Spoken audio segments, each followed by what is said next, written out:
Hi, I'm your host, Anand J. Sukadia, and this is the Limitless One podcast. Join me on this journey as I interview the most inspirational souls who are tapping into their limitless blueprint on a mental, physical, and spiritual level to thrive in uncertain times. If you feel you are so much more than just this body, just this life, and want to tap into your limitless potential, you're in the right place. Here we go, starseeds.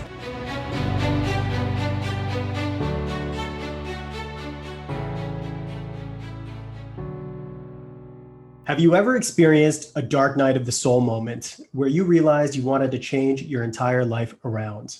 Our guest today shares her experience with choosing to do a 360-degree turn to now create the life of her dreams.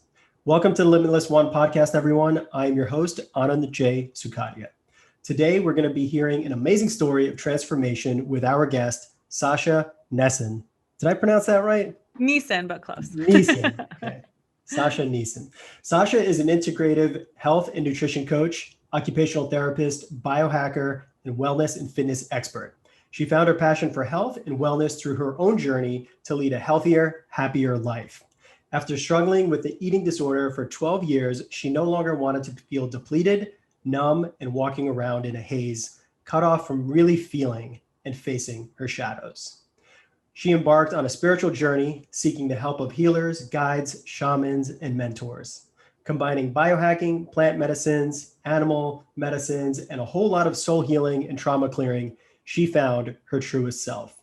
Sacha created her business, Glow by Sacha, to help others with their health and nutrition. True health starts from within, and that's where Sacha comes in to make you glow from within. Welcome to the podcast, Sacha. How you doing? Thank you. Thank you for having me. I'm doing great. You really make me sound fantastic. Well, you absolutely are, and we're really going to get into that story of how you got to the place where you are right now. So, just to give the audience a little background, my girlfriend is friends with you, and you guys share the same mentor, and we'll get into that later. But she said that you are somebody that I absolutely have to interview regarding the journey that you've been on for the last 3 to 4 years, because it's been miraculous. And you're just a person that really glows, and the business that you created, Glow by Sacha, really embraces who you are as a person. So yeah, I'm excited to get into that. So let me ask you a question. What does living a limitless life mean to you, Sacha? Wow, that is such a loaded, beautiful question. I think for me, living a limitless life is a life of growth. I spent so many years being afraid of any type of change. And now that I've, stepped into this higher version of myself, I think that being able to be curious, ask questions, grow, try new things that, really scare you, but deep down really feel like the things that you need to do, that to me is living a limitless life. Beautiful. And, you told me some of the things that you did in the conversation we had beforehand, and it seems like you did everything to push yourself outside of your comfort zones. Yeah, that's for sure. So we'll get into that, but let's get into your background a little bit. Tell us a little bit about, your upbringing and then how you got to the place you are right now.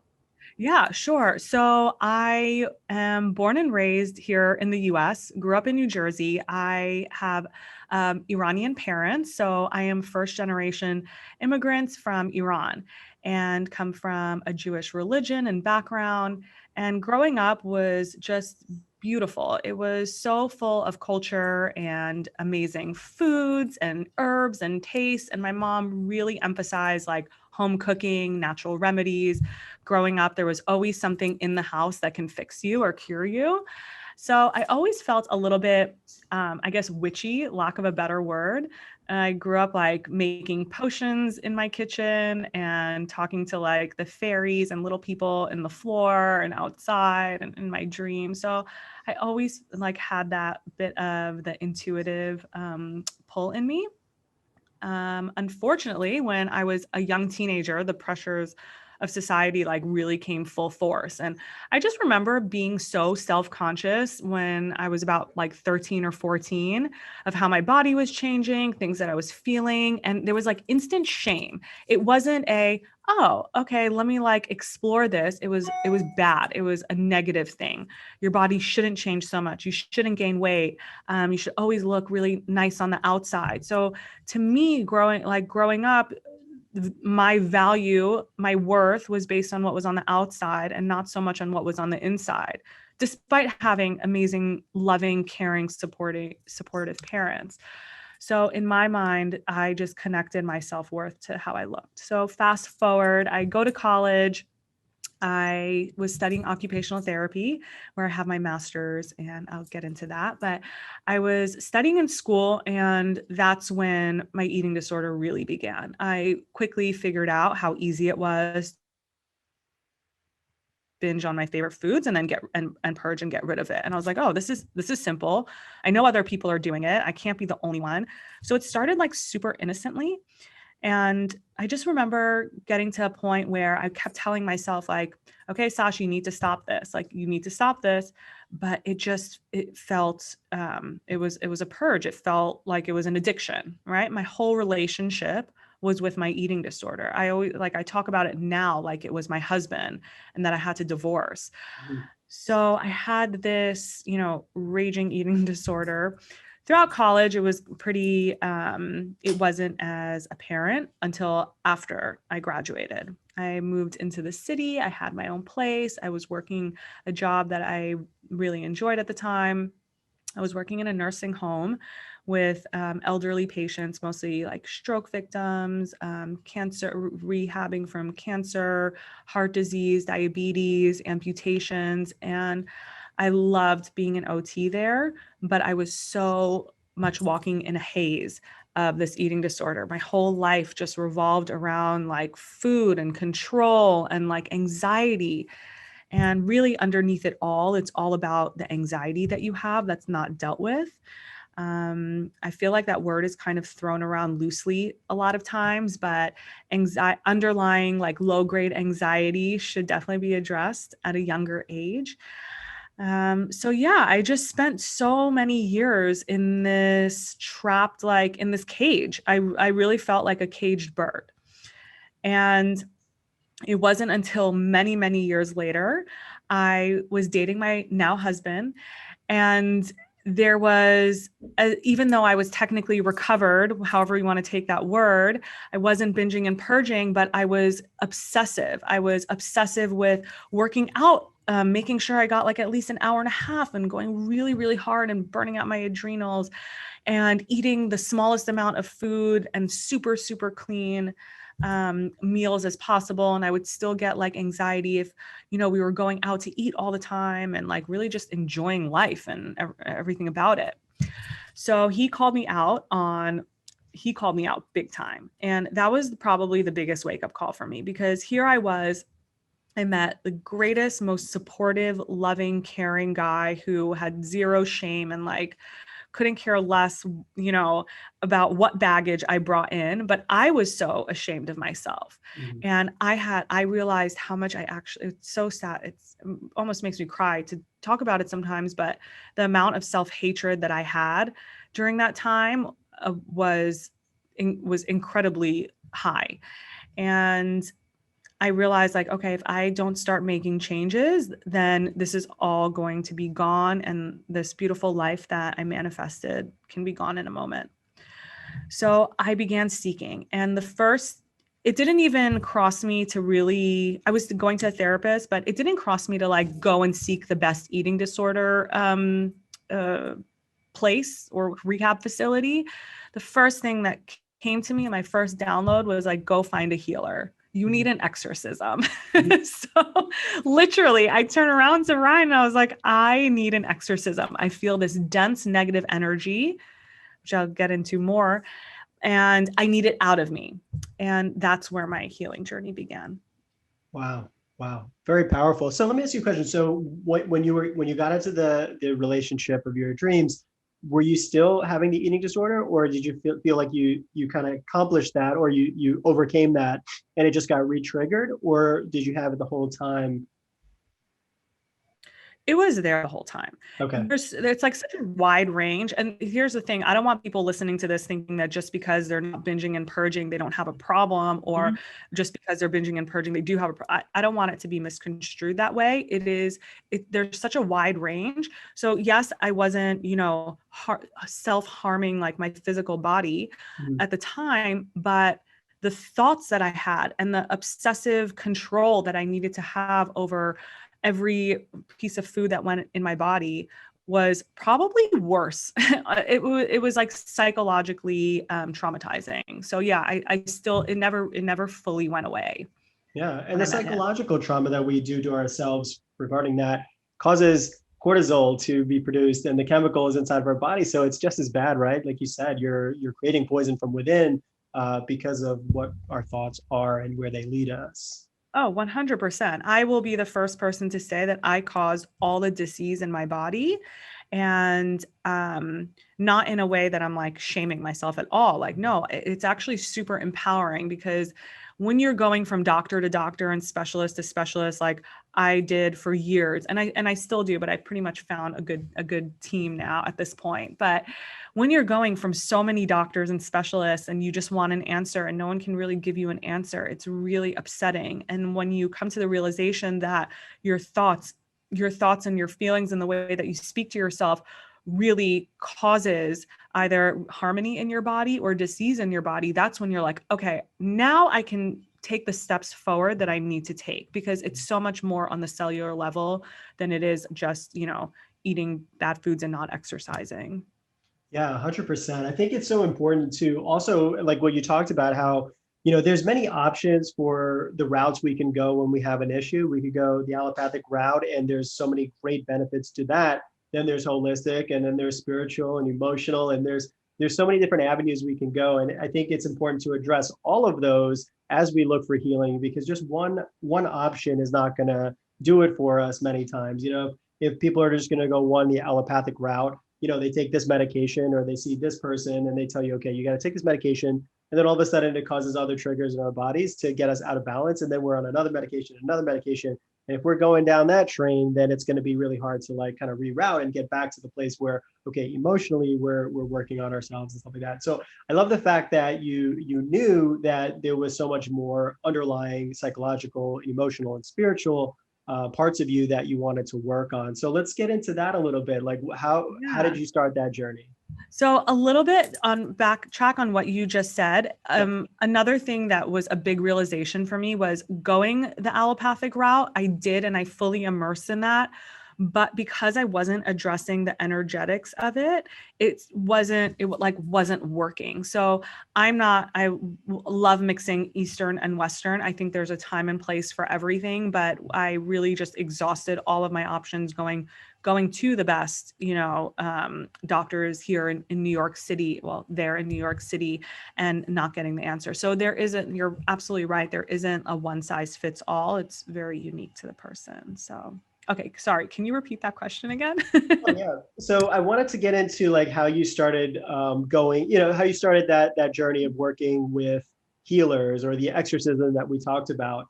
Yeah. But I also, before I even go into that, it just reminded me. So I want to go into a little bit about supportive relationships. So I know sometimes when we're in a relationship, we are at our most vulnerable, but we also, if it's a very healthy relationship, then we can share and we can communicate from the heart. Now, can you tell us a little insight into the type of conversation that you had with your husband Oh, at that time? oh yeah. This was one of the most challenging things for me. I grew up in a very like, your feelings, just brush them under the rug. Like everything is fine. Everything looks really good on the outside. So for me to express from the heart and be vulnerable, it wasn't the part of like expressing it wasn't what was making me nervous. It was, I had no idea even how to communicate what I was feeling. Mhm. I literally had to go back and like relearn all of that on such a different level. So I remember like I was like reading books and listening to podcasts and everything. And at the end of it, it was so overwhelming that I just like, I lost it.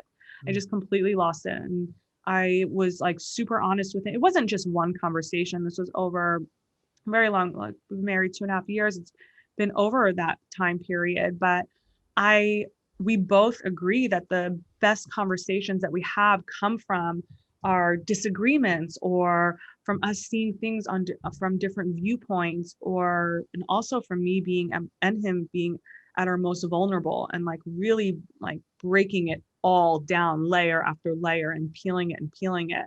And I think a lot of times our conversations would just start as if like something was stirring up in me. Like sometimes I wake up in the mornings and I don't feel my greatest, or sometimes I wake up and I feel amazing, or whatever it may be.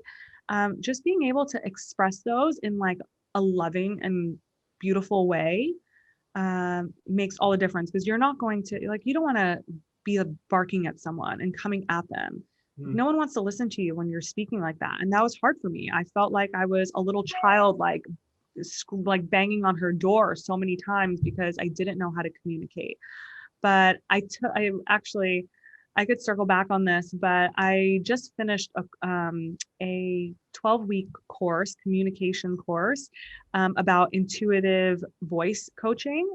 And I work with Tracy Goodwin, and she also, I got referred to through Joy Duche, which is Kate and I's mentor. But Tracy really talks about the energetics behind your voice, and and how to heal your voice intuitively, instead of just, okay, now sing the A chord. It's not like that. It's very much what is going on. What are the masks behind your voice that you were taught at such a young age that prevents you from actually projecting your true self and your true voice? So yeah, I learned a lot through that communication course, but also just like having super vulnerable moments.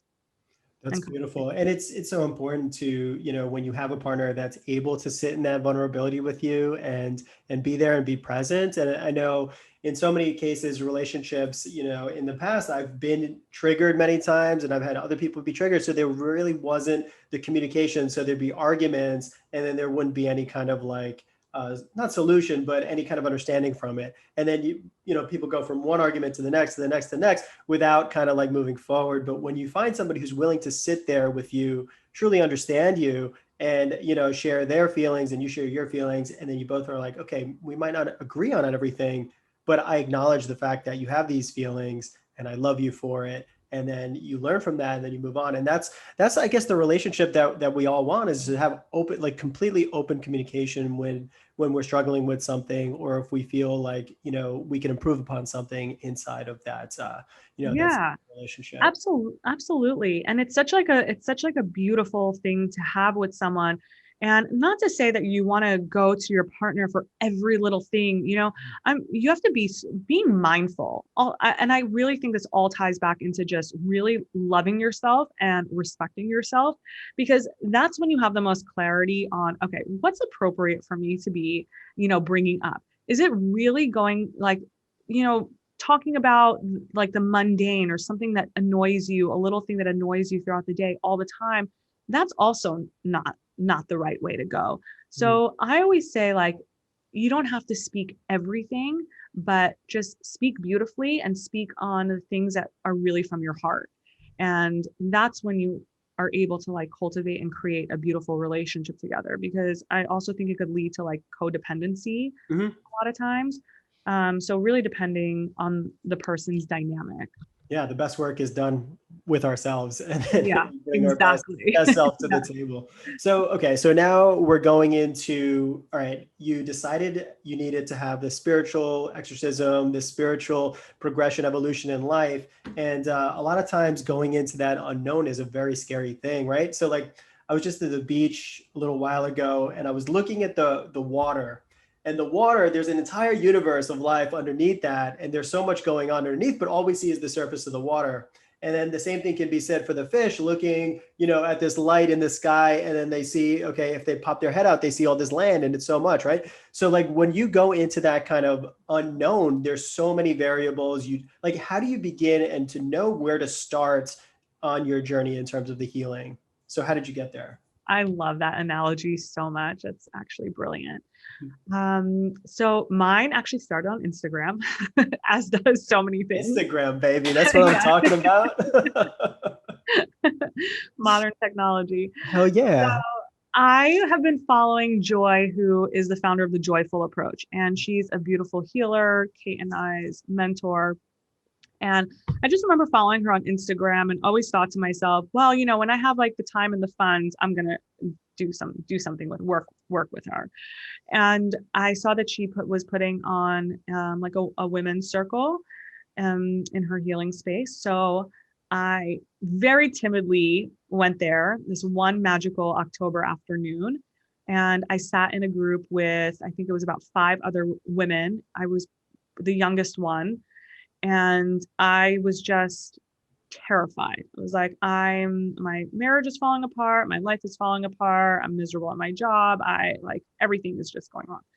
And I sat there, and in her presence, I just felt the most beautiful, like loving support and no judgment, no shame. Everyone was so open, so vulnerable. And in my mind, I was like, oh, I don't want to sit in a group of like all these women and just like, complain about our lives. And it was so the opposite of that. It was like on such a soul level. And all these women, including myself, just wanted to be heard and wanted somewhere where they could freely express it. So a lot of times, like your friends that you up with and things, like they understand, but you just sometimes need strangers. So I sat in the circle and it was incredible. And then she kept offering these different programs. And the first one started out like a 6-week women's group. And we would meet every Wednesday, and every Wednesday would have a different theme. And then that led to a nature bathing group. And that one was super powerful, where we would do breath work every session. And her breath work is a 3-part breath work. It's very active. You're lying down, you're depleted of a lot of sensory, your eyes are closed. And she plays the most beautiful, beautiful sound bath, and also does a guided meditation. And the amount of emotion that came through in the breath work, the first breath work that I did at her Sangha, was so powerful. And I thought to myself, my gosh, like if I can sit here and breathe and have all of this energy transmuted and feel so light and clear afterwards, then I can't imagine what this is like to do on like a consistent basis. And I wasn't meditating at the time. Like I would sit with like insight timer for 5 minutes and call it a meditation, but I had a hard time quieting my mind because of all the anxiety. So I started seeing joy, and that was months and months of doing this group work. And then she started a mentorship program with a group of girls, and we're called the Matrix. And I had the blessing to be in with this group of amazing, powerful young women that some are like fitness instructors, healers, Akashic records readers, Reiki practitioners, pilots, health coaches. And just like the energy that we had and the ideas that were flowing, and then obviously the guidance of joy was really just something so special.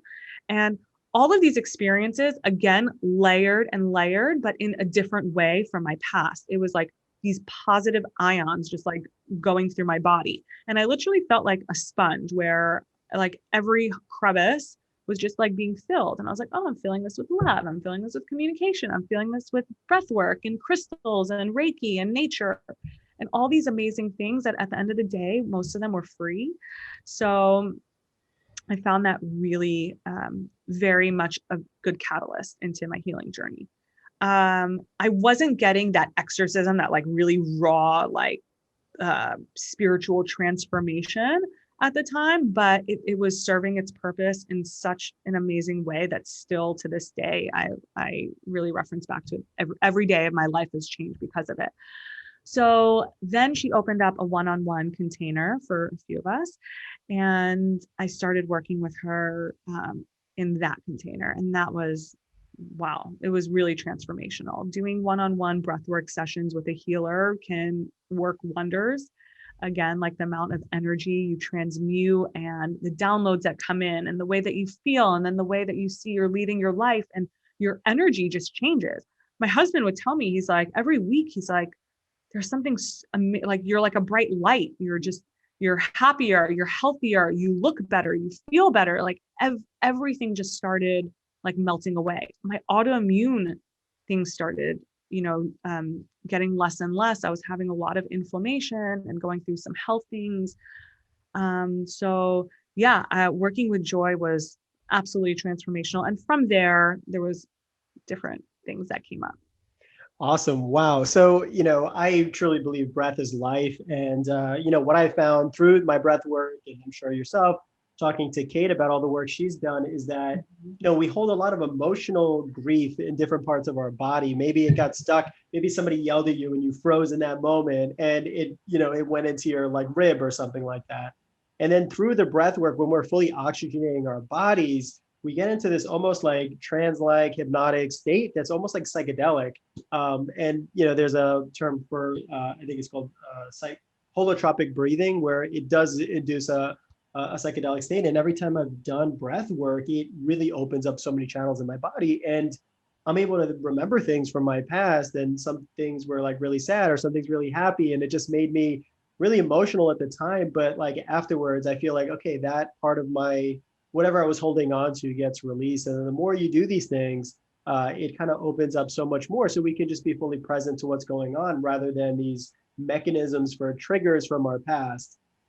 Absolutely. I'm such a proponent of like layering on the positive, and like by no means am I saying it's been like an all smooth uphill ride. It is, I've had many, many times where I've really had to face my shadow. And I know a lot of people throw around like, oh, I'm doing shadow work. Like, I don't know if people really understand like what shadow work is and how to do it, but it's really the parts of you that you don't want to face, like the really icky, sticky parts that when you're going about your day and a thought arises or an emotion comes out or a reaction happens and you're like, ooh, like that wasn't a good look. And those are the shadows, and they could be super subtle.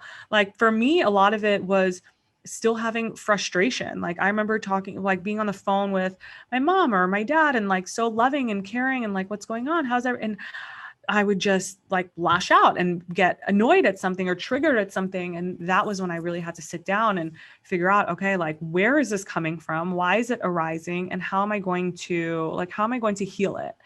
And for me, I know a lot of people do a lot of inner child work, which is beautiful because a lot of these traumas happen during childhood. But for me, it was during adolescence. And it went back to the shame of my body changing, the shame of me having feelings towards a guy, a man, like having sexual feelings, being a woman, like really embodying and embracing like that, the wild feminine. It was not acceptable. It was like, stay small, be quiet.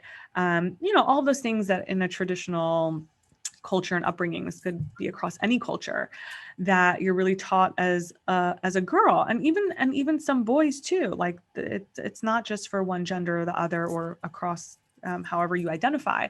So I really found that working through breath, it was releasing all of that shame, releasing all of that negative energy, and then and then taking that breath in and filling it back up with like the positive. And it was a lot of work, but I feel like if you believe in it and you trust in it, then you can make magic happen. You really can. For sure. And then the other really cool part of your story is like the mentorship, but also the community that was built during that time. And when you see other people who have not the same story, but similar stories of overcoming shame and struggle and challenges through their life, and you see them one by one every week, somebody's overcoming something, and then the next person, everybody like lifts each other up. So I think it's really important in life, if you want to overcome something, if you want to achieve something, find people of those tribe and and join in on that, because there's so many people looking for that connection. And nowadays with the internet, it's so simple to find people that you connect with on so many levels. There's really no Yeah. excuse to feel like, oh, I'm all alone in this world, because there's so many people out there. So many. And I never realized how important it is to have your tribe. I like always grew up with a group of good friends and things, but never had that soul connection. And it wasn't until I was in my 30s and that I really found that. And it's such a beautiful thing to have. And I just moved to Austin about 2 months ago. And in the last month and a half, the amount, not even amount, like the handful of people that I became friends with here, and the relationship that we have is so beyond special. It's like on a different plane. It's very similar to the groups I had with Joy and with Kate. And it's just such a beautiful thing to have. And it's also really nice, like when you're just your rawest and your realist and you are you, and people love and accept that so much. So yeah, having a community is super powerful. Yeah, and when you're resonating your truest self, that's all you're going to attract. And same thing happened to me. Like I had a lot of friends growing up, high school, college, and I love them to death. But at the same time, there wasn't those deep conversations of all the things that really mean stuff to me. So it was more about drinking and partying. But after I opened up my wellness center, the people that came into my life are like, my soul brothers and sisters. And, through this podcast and through so many different things I've been doing is just pushing myself. And I expect it now every single time, every day I'm going to meet somebody that's going to be like a life-changing relationship. And I'm so happy because every day is an adventure. Oh, that's so cool. That is goals, like a wellness center. We got to bring you down to Austin too. For sure. Let's do it. Home Life Austin. Yeah, that's a good way. Okay. So let's move forward after, or you're still working with Joy after, or the next step in this this healing journey. What did you want to expand yourself to? Yeah, let's get into the plant and animal medicines. Shall we go there? Yes, let's Yeah. do it. Okay, so I cannot go on in this podcast if I do not reference Ben Greenfield, because he was the OG, the catalyst to my health and wellness. So while I was still in my like foggy days, like horse blinders on, I would wake up every morning and my commute, either at the gym working out or walking to work or back home cooking dinner, whatever it was, listening to his podcast. And I just found him fascinating. He would go to like Peru and sit with these shamans and drink a ton of ayahuasca and have these transformational experiences. And then the way that he would talk about, working out and changing your body and balancing your hormones and the effects of light and grounding. And I could go on and on, but something really resonated with me. And the second I heard about when I listened to his ayahuasca podcast, I'm like, this is for me. This needs to happen. How am I going to make it happen? And for years, it just seemed super inaccessible. I'm like a young single chick in New York City. Like, when am I going to go to Peru and sit for 10 days with a shaman and do this work? Like, it's In the not middle of a jungle. yeah. So I just kept reading about it. And like, I know this sounds so cheesy, but when they say she calls you, she really does. She would come into my dreams. I would dream about, my experiences, and all, like most days I would think about like what my transformation, what my highest self would look like, how much healing can be done. So finally, I'll fast forward. I had a very dear friend of mine that I've known for years, and she was doing a lot of ayahuasca, and she was going to the Amazon in Peru. And she mentioned that there were a few places in Costa Rica, like Soltara and Rhythmia, which are really well-known, kind of like resort-like hotels that have ayahuasca retreats. And I know one does like the Shipibo way, and I'm not sure how Rhythmia does. But anyways, they are supposedly really beautiful and very healing. And when I was about to sign up for one of them, I talked to my girlfriend and she's like, listen, I know you want to do this and I'm fully supportive, but I think you should go to my shaman in California. And I was like, okay, cool. Like I could save a couple of dollars and then I could also save travel time. It was only from a Friday afternoon till Monday morning. I'm like, this seems more accessible. And I also felt a little safer traveling, whatever. Within the US. Yeah. So I actually ended up going to Costa Rica a week before with my husband. We went for New Year's, and I stayed at this beautiful retreat-like place. And it was like the preparation that I needed. A lot was coming up there. I was feeling all these old, like dense, negative feelings and energies. I wasn't feeling good in my body. I wasn't feeling good in my mind. I didn't like, it was just all coming back down. And that's the beauty of, we call her Mother Ayahuasca. She brings it all in so you could clear it all out, right? 100%. Yeah. So I was really feeling awful during that trip. And then I like shipped off to California, and I go on this retreat, and to say it was life-changing is such an understatement. But you basically sit for 2 ayahuasca ceremonies, and then in between the 2 ceremonies, you sit for 2 wachuma ceremonies, which is San Pedro, and that's like a heart opener. It's a beautiful masculine. It actually comes from a cactus plant, and you drink the powder, which doesn't taste so good at No, all. not at all. No. It's essentially it's like the cousin of peyote. So it's like a little bit of a longer journey. So if anyone doesn't know, but yeah, it's like balancing the masculine and the feminine. So ayahuasca is considered the grandmother. San Pedro is considered the grandfather. The grandfather is the sun energy. Ayahuasca is done usually at night in the darkness. It opens up the third eye. The San Pedro opens up the heart. So it's balancing the spirit and the heart. Yeah. And that's beautiful. Oh, I get chills when I even hear about it. But to preface this, plant and animal medicines, like this is a big time disclaimer, like this is not something to take lightly. I didn't just wake up one day and decided like to go on like a psychedelic journey route. It took years and years of really thinking about it, contemplating, like researching. I researched a ton. I asked around. I went to different places. So it really needs to call you. Also, there are a lot of places that like offer ayahuasca ceremonies that you kind of want to be wary of. So definitely do your research, ask from reputable sources before you embark on any type of plant or animal medicine. But Absolutely. anyways, back to the ayahuasca. I mean, the first night I'm just having these visions, and I'm in the sound bath, and it was like so exciting. I'm like, I can't wait to see what she shows me. And I literally I journeyed for almost 10 and a half, 11 hours. And through it all, I was like, what is going on? Like, what is this? And I kept telling myself, like, don't forget it, keep remembering it.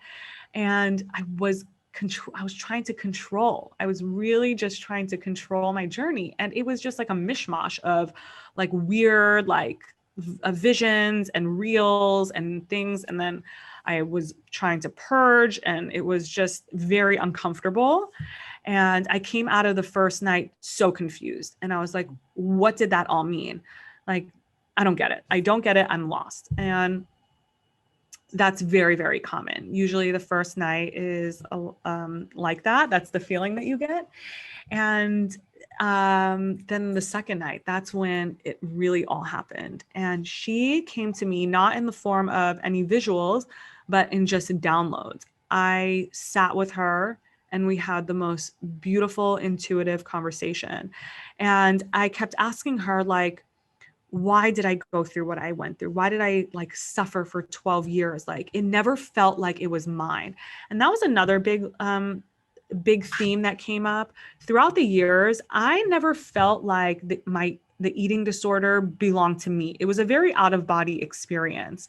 And I like describe it as an out of body experience. Exactly that. Like it was me looking at myself being like, this is not you, Sash. Like this is not your true essence. Like you need to get back to that. So during my ayahuasca trip, she just kept telling me like, silly Sasha, it was never yours, and over and over. And she just kept reminding me and showing me that it was all of this ancestral trauma and healing from generations before me that needed to be cleared. For so many years, like the women were just silenced and suffered in silence and had past lives and things like that just needed to get cleared. And I cleared it all. I purged. I cried for hours and hours and hours, and I purged, and I just felt so much love and support and just love from her. And it was love from her, but it was really love from me, because she, at the end of the day, like she is you. She is you, whether you're male, female, whatever you identify with. So that was the biggest lesson, was that it was never mine, and I can finally release it and let it go. And when I tell you, and there were many, many other things and beautiful moments and conversations and things that happened, and the people that I met and my shaman are like my heart and soul. But when I left there, I can tell you, like, I had zero anxiety. Like I couldn't have anxiety if I tried. And I know they call it like the post ayahuasca bliss moment. And it's also really important to know that when you go into any of these healing journeys, release your expectations and your emotions. Don't hold on to them so tightly, because you will have something that triggers you and something awful is going to happen again. And you will be triggered and you're going to respond in a way that you don't love again. But your bounce back rate is so much faster. And for me, I'm able to like snap myself out of it. Like this morning, there was like a major rainstorm. I had no Wi-Fi and I'm like running here, and normally it would like ruin my day. And I'm like, oh, whatever. It just kind of like slides off your shoulder. Yeah. So there was a lot of lessons that I learned in ayahuasca, and it was just such like a beautiful journey. And I ended up doing it again about 3 months later, and for different reasons, which maybe in another podcast I'll get into once I fully integrate. But the another major lesson that I learned in my second round was the release of expectations, release the outcome, release expectations, surrender is huge. And that we can go into more with my different experience, but yeah, surrendering. Yeah, amazing. Thank you so much for sharing that. It's so beautiful for you to open up your heart like that and let us know. So I think one of the biggest takeaways for me when I did ayahuasca is that I was able to see like inside my brain. So I remember going into, it was almost this huge room, is like this huge library with multiple floors. Everything was like shimmering gold. And I saw that every single book was like a thought that I had in my life. And it was all being housed in this one place. And then I saw like there was some thought patterns that were so like unorganized. Everything was like, scrambled all over the place. But it just showed me that when I created a formulation of a thought back when I was younger, I kept doubling down on that and doubling down on it and doubling down on it just to make sure that this was a cemented thought. And I didn't realize I was carrying these thoughts with me. So like if I look at somebody who reminds me of somebody else, like there's a judgment on that person, or there's a judgment about this person or this thing or this experience. Oh, I know how it is. It's like the way to like live after that experience showed me that I'm so rigid in my thinking, and that the more I can live as just like this really light feather throughout life, then you don't carry a lot of the weight on you, and you're able to just flow in the wind and see which, when you get into any experience, it's going to be the perfect experience for you. And when you talk about expectations, losing expectations of other people, losing your expectations of yourself, and just being present. And if you can carry that love and that lightness with you, then everything becomes magical. Nothing is like a drag. Any challenges you go through in a business or moving or any of this stuff it's just an experience, because we're here, and ayahuasca shows you we're here for such a short amount of time, but we're eternal beings. So just to like laugh at any of the bullshit that happens in this life, because it's just this part of the journey and we're infinite. Yeah. Oh, I love that. What a beautiful experience. What a beautiful, beautiful story. Yeah. It's really powerful. And, also everyone thinks it's like, it's so serious all the time, but it's actually really not. If you really sit down and look at it, you're like, oh my God, what am I doing? Like, where am I? What am I doing? What am I experiencing? And it's just fascinating that you can sit down with a medicine that is, first of all, super safe and has been shown to physically heal you. And that was another thing. When I came out of ayahuasca, I did my lab work. So this is interesting. I did my lab work before, and I did my lab work afterwards. And my levels of inflammation, my markers, my hormone levels were all significantly better. And not only that, but I had a lot of digestive and gut issues that I still continue to work on, but has healed tremendously through doing ayahuasca. I did kambo, which is a type of an animal medicine, which is supposed to be super healing and is. And I just find that these are my medicines. Not to say that if I was in an emergency, I would say, no, you're not taking me to the ER. Like, absolutely not. I will go to the doctor and I will do what I have to do. But in terms of like maintenance and healing on an energetic level, like this is what people should be trying. I mean, ayahuasca has been used for thousands of years, and even in children, they even give it to children. And it's apparently even safe for pregnancy up until 3 months, not more. Yeah, I really connect with the medicine. And that's another part of it also, is like trusting it so much. I trust in it more than I trust in anything. So to me, even if like if negative emotions come up, and a lot of times after ayahuasca, it's like the integration is very difficult at times. And I find that it's there for a purpose. It's there for you to work through it. Like you're not just going to wake up and, be this transformed, enlightened being. It's like, it takes work. It takes work beforehand, being accepted to it, and keeping an open mind, not trying to control, right? Like I've been in situations where I try to control the medicine, and it's going to show you, it's going to kick your ass a little bit. Oh yeah. in a loving way, but it's going to show you, hey, listen, it's not about control, it's about acceptance. And this is what this life is about. The other thing I'll say about ayahuasca is you want to make sure, like you did your research on where to do it. You want to do it in a safe place. You want to make sure that the shamans have the right intentions, because there are, like anything in life, there's shamans that don't have the right intentions. So, when you're working in that realm, when you go to the fourth dimension, fifth dimension, whatever you want to call it, it's a different place from here, from this physical reality. And you want to make sure that you're in safe hands. So there's many great ones out there. There's also many ones that are looking to take advantage of people. So also, just something to keep in mind for everybody is to do your due diligence, get recommendations from people that you know. Yeah, I find that's really the best way to go, is finding someone that you trust and, just talking to them about it, their experience and things like that. So absolutely. Awesome. So tell us a little bit about the San Pedro part of the journey. What did you take away? What was the biggest takeaway for you? Yeah. Oh, wow. San Pedro.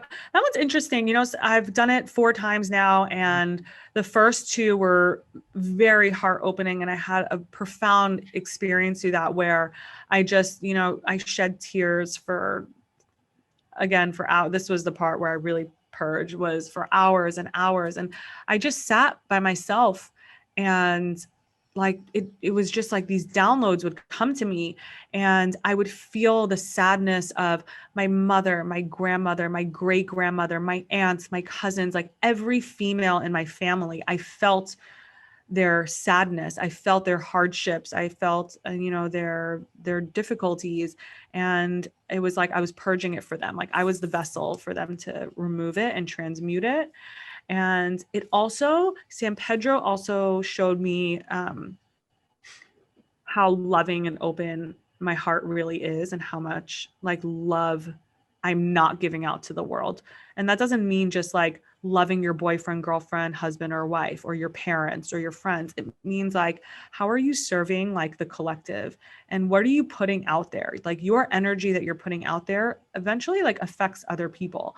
And what am I doing? Like, and that was really how a lot of Glow by Sacha started changing a lot, from just being health coaching service to more of like a spiritual service. But yeah, San Pedro was beautiful. It let me feel all the feels. I guess that's like the most layman's term way of putting it, but just letting it flow and not being ashamed of it, not being, self-conscious about it at all, and just like embracing the flow. Like, honestly, sometimes we just need a really good cry. Like, when was the last time you sat and just cried? Whether it's like for a specific purpose, a reason, or just to like let it go. And that's how I felt on San Pedro. Yeah, just like a car, it needs an oil change, it needs the new fluid, right? Like our bodies Exactly. need that, we need to detox in every which way. And through tears, it's very, very important. And if you haven't had a good cry in a while, give it a go. There's actually like a crying therapy, like a yoga, and then there's like a laughter yoga. There's so many different ways we can kind of like connect to different emotional states, and they're all beautiful, and they all help heal. Yeah. Oh yeah. I mean, I like to think that I've done a lot of them. I know there's a bunch more that I have not done, which I'll probably eventually get to at one point or another, but it's really like, there's no right or wrong. It's whatever you're feeling. I remember sitting down at my computer, like before, I started going into all these practices, and I literally Googled like exorcism in NYC or exorcism near me in Google Maps. And I like actually found some people who did exorcisms. And then I was like, okay, this is a thing. Like I can find someone to help me transmute all of this dense energy that's not mine. And I mean, I didn't end up going to them, but it made me realize like there is something for everyone and there is no shame in it. It's what is going to heal you and make you feel better. You're not, as long as you're not like physically or mentally harming yourself or like hurting others, like I don't think there's anything negative about these medicines and journeys and different therapeutic approaches other than like talk therapy. Mm-hmm.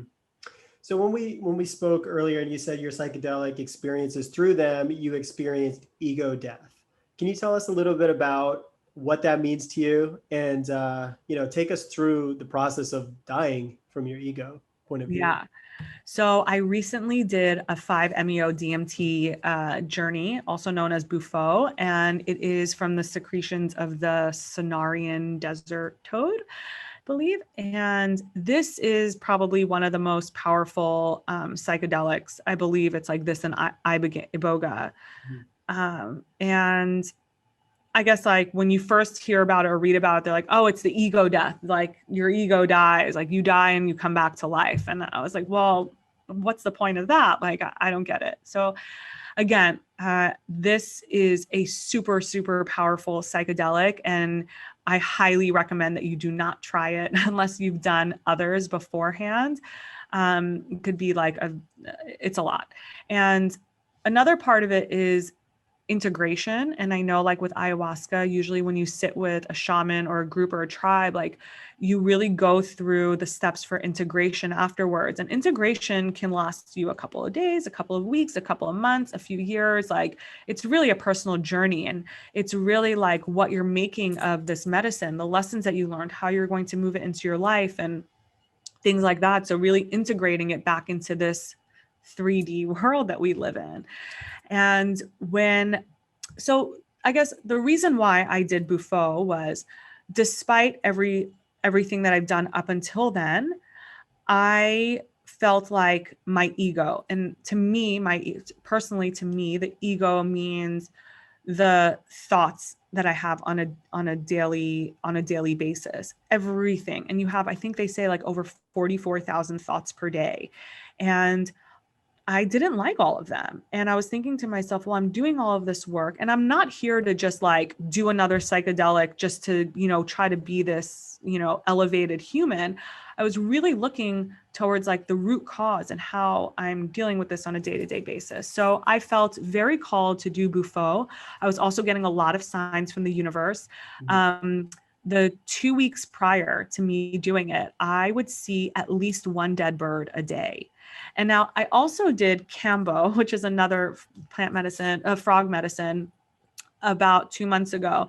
And when I did that, there was a big eagle that came I did it outdoors, and the woman is wonderful. I could actually probably tag her in here because it is legal. So she was telling me that during my journey, a big eagle swooped down in her backyard and she never sees eagles. And I realized like, wow, that must be like my spirit animal. And then after that, I would see so many dead birds. And the 2 weeks before I did Bufo, I would see dead birds, and not just like, oh, hit by a car, dead bird, just like fell from the sky. And I was like, what does this mean? What does this mean? And I was like, oh, this is death and rebirth. Like this is a sign. So I did the Bufo, and to say it was terrifying is an understatement, but also very, very beautiful and very transformative. But you basically are like a rocket, not even a rocket ship. You are shot into the next dimension of nothingness and everything at the same time. And it is such an overwhelming feeling. So, for people who don't know, the excretions are made into like a glass thing and you smoke it and you inhale it and you hold it until the shaman tells you. And then your brain just, at least mine just exploded into a million pieces. And the sensation is so overwhelming. I like to give like a visual feeling is it was like every sensory feeling on the most overload. So like the visions, the noise, the taste, the feeling was just so overwhelming and like almost intolerable, but you can't do anything about it. You're just in this journey, and you realize how insignificant you are, but at the same time you realize how connected you are. And that's where the ego death comes, because I was no longer Sacha. There was no Sacha. Like there was no me, there was no you, there was no I.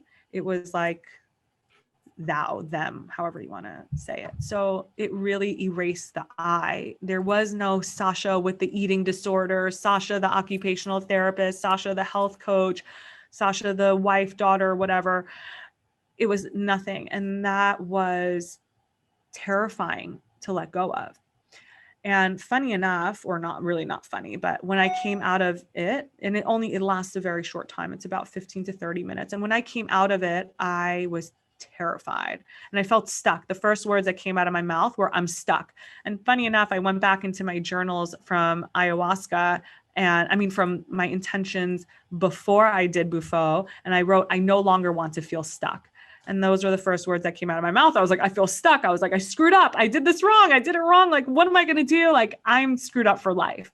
And I had the most amazing two ladies, two Shaw women, and they actually gave me the medicine again for the second time. And that was the complete ultimate surrender. Was this the same day?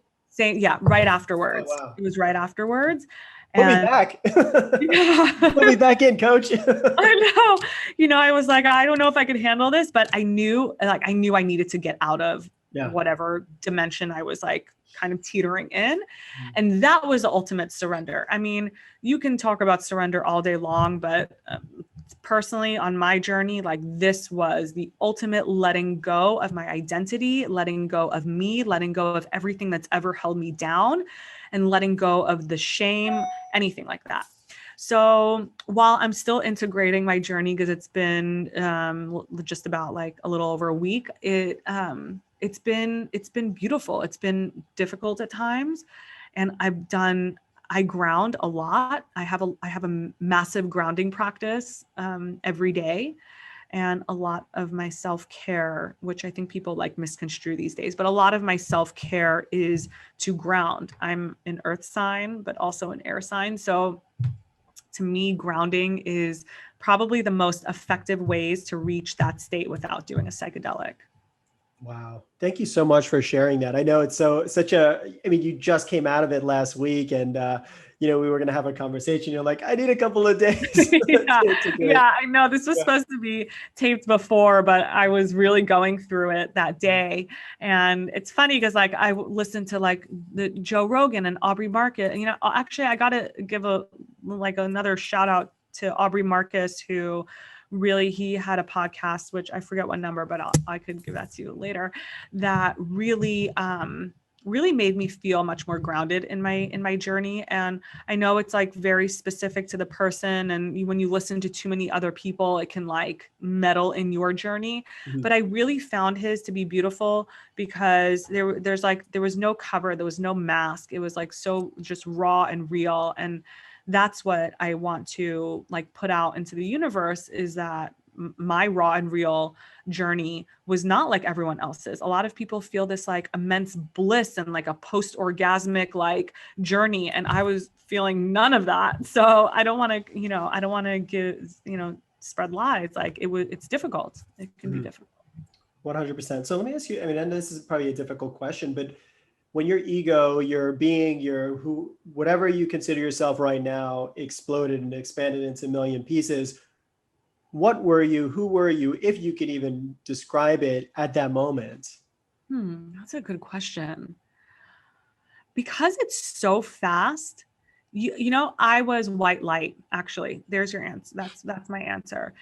Everything was just a big white light. And when I meditate, it's always a white light. When I try to connect with my, spirit guides, with anything that I'm doing at that time, it's always a white light. Whenever I'm trying to transmute energy out, if I'm feeling a certain like negative way, it's always, connect the cord to the earth, put it through a white light and get rid of it. So for me, it was just a light.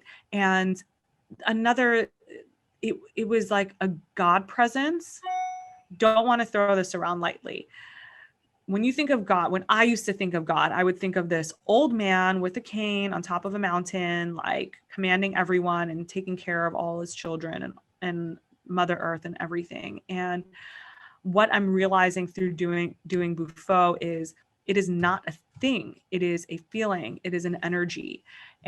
And it was the white light, and you are part of that. So like, I know like a lot of the higher people say like at the end, like you are God, which is just such like a mind-blowing thing to really come to, which is another thing that I'm working on understanding. But it was really such a connectedness. So whether you want to think that you are that or you are part of that collective, that's how I felt. It was like being part of the white, like I was the white light and I am part of the collective. There is no, it's not just me. And yeah, that was really, it was really like letting that go and just falling into the sensation of that was harrowing. Because when you're in the journey, you don't, like, you're not physically dying. Like you are, it's just what it is. It's the ego death. Like your brain is just exploding into a million pieces. Wow, very powerful. And one way to look at it is if you are the white light, it takes a little, whatever, it takes some time for you to understand that you are the white light. But imagine the Big Bang happens, right? And it's complete darkness everywhere. There's no life, nowhere. Big Bang happens and you are the piece of that light. What are you going to see? All you're going to see is darkness because you are that light that's expanding, right? So you're bringing life into that area or into that place. So yeah. Oh, I just got goosebumps. Yeah. And you know what? A lot of people don't realize is like without darkness, there wouldn't be light, and without light, there wouldn't be darkness. So you can't go on these spiritual journeys and just think of like, I'm going to be the light for the rest of my life. Like I'm only going to do good, say good, feel good. And absolutely not. Like you need your dark moment. You need that dark side you need that balance. And there's not balance. You need the dark side in order for you to discover your light. So when people say like dark night of the soul, like it's not just one night of breaking down and crying on your bathroom floor. It's like, it's a process, and it could come in waves. It could come in time. So yeah, I like the comparison with the dark and the light. yeah, and it's necessary. We need to go through that darkness to uncover everything that is not us so we can reconnect with our truest selves, which really, in my opinion, the only truth in this universe is love and light. That's it. Yeah. Yes. All right. So let's come back down to earth now. Yes. Now that you've gone through all this amazing evolution and experiences to bring you where you are right now, how does that translate into your business? Tell us a little bit about what you do in your business and how you help others. Yeah. Oh, absolutely. So I founded Glow by Sacha a little while back, and it was before my psychedelic journeys and things like that. And I was working as an occupational therapist. And when COVID happened, I was working with children, autistic children in the New York City school system. And then everything went remote. And I was working remotely, and my light just dimmed. It was not a good time. I wasn't feeling the connection to my job anymore. I was struggling, like being present and all that stuff. So when I created Glow by Sacha, I always had this connection with nutrition and wellness. And I wanted to really, really help others like optimize their bodies and their minds. So I enrolled in the Institute for Integrative Nutrition, IIN, and I got my health coaching certificate. And then I created a little health coaching practice. And then from there, it just like expanded into so much more than just coaching people on the food that they put on their plate. And I realized more than ever how individual someone is. I'll give you a good example. Like you think of broccoli, like broccoli is like the greatest food you can have. It's green, it's filled with vitamin A and vitamin C, and it's good for you and blah, blah, blah. But some people actually cannot digest broccoli, and it will cause harm in their body more than it will cause good. The same with kale. So I'm thinking to myself as I'm like coaching my initial clients, and I'm like telling them, oh, you should put broccoli on your plate and put this on your plate and put that, and then eliminate this, eliminate that. But it's like, no, there is so much more to it than just the food on your plate. what are your relationships like? What is your career like? What is your spirituality like? What is your movement and exercise like? Are you killing yourself at the gym for hours and burning your adrenals out, and then, you know, like shoving your body with a ton of like protein, and then, or grabbing like artificial filled with preservative snacks? Or are you drinking on the weekends a whole ton? Like, what is going on in your everyday life? So Glow by Sacha essentially is just me being your health coach. I am like your like kitchen fairy. I am your number one fan. I am there to like root you on. I have been through probably any and all of it when it comes to diets and deprivation and starvation and like rigidity. And I'm here to show you that you do not need to do any of those in order to look and feel the way that you want to. So that's how Glow by Sacha came to be. So beautiful. And, I'm an IIN grad as well. I don't know Are if you? yeah. Wow. And what I love about it is it talks about how health is not just what you put in your body. It's the whole circle of life, between your finances, relationships, your career, happiness, everything. And I know that you go into that stuff with your clientele just to make sure that we're balanced on every level. So I really appreciate the fact that you're going out there in the world and helping other people. And Kate actually shared your Black book, the book that you just wrote, and it's really cool. Can you tell everybody a little bit about it? Yeah. So the Black book's kind of funny. Sorry, the lights, it's crazy stormy and the lights keep going off. Okay, so the Black book is a little funny. So I love hummus. Like, I'm Iranian, Middle Eastern, like we put hummus on everything. And I just remember always eating it and feeling like awful afterwards. I was eating like a very popular brand of it. And I was in the Start with an grocery. S? Yeah. Bingo. And I remember just going to the grocery store, and I went to Whole Foods, and there was like a shelf of a ton of different hummuses. And I'm looking at them. I'm like, well, this one has like citric acid in it, and it has like canola oil and safflower oil and guar gum and and sugars and things. And I'm like, I'm pretty sure like when I go to my Israeli best friend's house and she makes hummus, it's like chickpeas, lemon, salt, and water, and maybe some tahini. So that like triggered something in me. I was like, well, if hummus, which is like a very simple food, is being contaminated with all of this nonsense, then what else is in our foods? And I became a vegetarian, then I was pescatarian, then I was vegan, then I was plant-based, and I've tried all of it. And now I'm just me, to be honest. I personally don't eat meat, but I don't discriminate against any food group or type or whatever a person wants to be. I always say your food should be whole and natural above everything, and plants and like whole organic animal proteins should come first, and fruits and vegetables and things. So I went down this like big rabbit hole of all the different foods, like categorically in the grocery store. And I picked out my favorite ones. And over the years, I just compiled this massive list of food brands that are healthy, reputable. I called up companies. I spoke with owners. I spoke with their third-party testing, things like that. So I really do go through the process with them to make sure that they are what they say they are.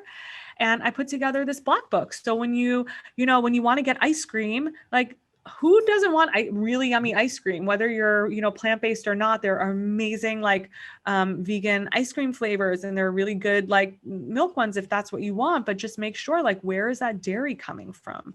Where is that meat coming from? Where is that fish source coming from? Where is that candy coloring? Well, you shouldn't have coloring anyways, but like, what are really good baking brands, breads, everything. So there's nothing that I didn't miss in that book. And it's evolving. Like, it's going to be a subscription model soon where every month you pay and every month you get an updated version with different foods and recipes and things like that. Amazing. It's so comprehensive and so well thought out, and so many options, like some some cities won't have certain brands, but then you have like 10 other options. So highly recommended. I definitely learned a lot from looking over that this morning. Thank you. Yeah, please provide a link for us too, so everyone can get their hands on it. I really want to thank you for coming on. This has been such an enlightening conversation, and I love hearing people's journeys about, going through some challenges, overcoming it, and then learning how to contribute that knowledge to other people. And you're definitely doing that, and I so much appreciate you. To close it out, I just want to ask you one last question. Why did you come here to Earth as Sacha, and what did you want to experience? Hmm. I came to Earth as Sacha to help even just one person not have to struggle the way that I did and to know that they aren't alone. Just so I can be open and honest with my journey, the really, really ugly and the really, really beautiful, so that if anyone else is having those feelings or, you know, does have an eating disorder or whatever they're dealing with, that there is light. There really is light at the end of the tunnel. And I'm also here to advocate for, I have a very strong connection with animals. And I find eventually, maybe later on down the line, is to really do a lot of work with helping animals. So that's why I'm Beautiful, here. beautiful, beautiful. So tell us, how can we find more about you? Sure. You can find me on Instagram. I am at Glow by Sacha. And also I have a website, www.glowbysasha.com, where you can find my Black Book. It's also linked on my Instagram. So I hope to stop by, say hi. Always love meeting people. Wonderful. Please connect everybody with Sacha. Thank you so much. Thank you, Anand.